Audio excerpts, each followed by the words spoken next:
Naghain ng kasong cyber libel ang dating Senator Kiko Pangilinan laban sa YouTube channel na Bungangera TV.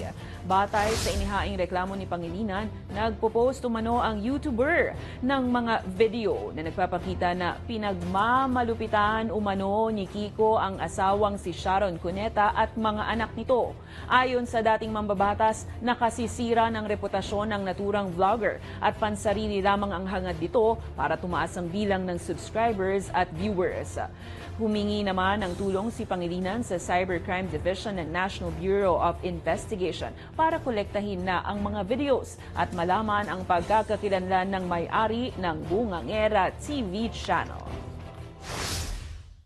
Masyado silang arugante na hinahayaan nila yung ganitong klaseng mga pagwawasak ng mga pagkatao ng ibang tao. Mga social media, digital ads, advertising. No? Mga kumpanya ito, mga kilalang kumpanya. Pinag-aaralan namin ngayon, ang pakiusap natin sa mga kumpanyang ito, busisiin nyo ng husto kung saan napupunta yung mga digital advertising ninyo. Dahil kung ito ay napupunta sa mga channel na nagkakalat ng libel, pwede silang maging liable for moral damages.